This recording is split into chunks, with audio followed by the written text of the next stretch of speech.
নমস্কাৰ সুমি তাৰ্কিক বিশাল বা দীপাংকৰ স্বপ্ননীল নহয় এবাৰ ট্ৰেডিং স্কেমত নামিল আইএফএছ বিষয়া কাহিনী একে বিনিয়োগৰ নামত প্ৰলোভন দি জনতাক লুটপাট 110 কোটিতকৈও অধিক ধন আত্মসাৎ কৰিলে আইএফএছ বিষয়া আৰু তেওঁৰ স্বামীসহ আন কেইবাজনো সহযোগীয়ে এই ঘটনা সংঘটিত হৈছে উত্তৰ প্ৰদেশত ভাৰতীয় বৈদেশিক সেৱাৰ বিষয়া নিহাৰিকা সিং আৰু তেওঁৰ স্বামী অজিত কুমাৰ গুপ্তাই তেওঁলোকৰ কোম্পানী এনি বুলিয়ন ট্ৰেডাৰৰ জৰিয়তে বিনিয়োগৰ প্ৰলোভন দি এই 110 কোটিতকৈও অধিক ধন আত্মসাৎ কৰে 2020 চনৰ ফেব্ৰুৱাৰীৰ পৰা 2020 চনৰ অক্টোবৰৰ ভিতৰত এই প্ৰবঞ্চনা সংঘটিত হৈছিল উত্তৰ প্ৰদেশ আৰক্ষীয়ে এই সন্দৰ্ভত 33খন এফআইআৰ লাভ কৰে আৰক্ষীয়ে ইতিমধ্যে এই অভিযোগৰ 12টা গোচৰত 25খন চাৰ্জশ্বিটো দাখিল কৰিছে এই গোচৰ পঞ্জীয়ন কৰা পাছত অভিযুক্তসকলৰ বিৰুদ্ধে তদন্ত আৰম্ভ কৰে ইডিয়ে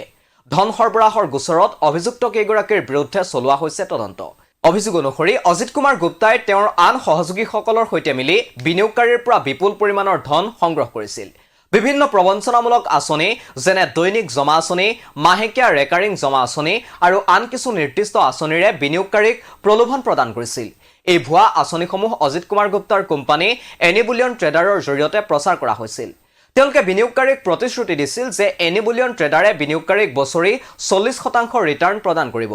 এনি বুলিয়ন ট্ৰেডাৰৰ উপৰিও আইএফএছ বিষয়া নিহাৰিকা সিঙৰ স্বামীয়ে আইভিজন ক্ৰেডিট কোঅপাৰেটিভ সোসাইটি লিমিটেডৰ একাউণ্টৰ সহায়ত বিনিয়োগকাৰীৰ পৰা ধন সংগ্ৰহ কৰিবলৈ আৰম্ভ কৰিছিল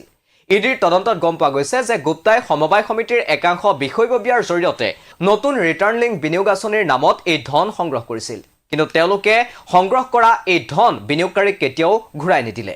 পৰৱৰ্তী সময়ত প্ৰবঞ্চনাৰে আত্মসাৎ কৰা এই ধন এনি গ্ৰুপৰ বিভিন্ন কোম্পানীৰ জৰিয়তে ভাগ ভাগ কৰি নিজৰ আৰু আইএফএছ পত্নীৰ নিহাৰিকাৰ নামত ঘৰ কৃষিভূমি আদি বিভিন্ন স্থাৱৰ সম্পত্তি ক্ৰয়ৰ বাবে ব্যৱহাৰ কৰিছিল ইয়াৰ বাবে এনি গ্ৰুপৰ অধীনত তেওঁলোকে কেইবাটাও কোম্পানী খুলিছিল Ani bullion and industries private limited Ani commodity brokers private limited Ani securities private limited ইত্যাদি এই সন্দৰ্ভত আইএফএছ বিষয়াগৰাকী দুৰ্নীতি বিৰোধী সংস্থাৰ জেৰাৰো সন্মুখীন হ'বলগীয়া হৈছে ইতিমধ্যে এই সম্পৰ্কে 2 ছেপ্টেম্বৰত দাখিল কৰা অভিযোগ সন্দৰ্ভত 25 নৱেম্বৰ সোমবাৰে লক্ষ্ণৌৰ এখন বিশেষ আদালতে শুনানি গ্ৰহণ কৰে মন কৰিবলগীয়া আছে দেশত ক্ৰমান্বয়ে বৃদ্ধি পাইছে প্ৰবঞ্চনাৰ গোচৰ সাইবাৰ ক্ৰাইম কোৰ্ডিনেশ্যন চেণ্টাৰৰ তথ্য অনুসৰি 2024 চনৰ প্ৰথম 9 মাহত দাখিল হৈছে সাইবাৰ ক্ৰাইমৰ প্ৰায় 12 লাখ গোচৰ ইয়াৰে ট্ৰেডিং স্কেমক লৈ দাখিল হৈছে 2,28,094টা অভিযোগ ট্ৰেডিং স্কেমৰ জৰিয়তে লুণ্ঠন 4,636 কোটি টকা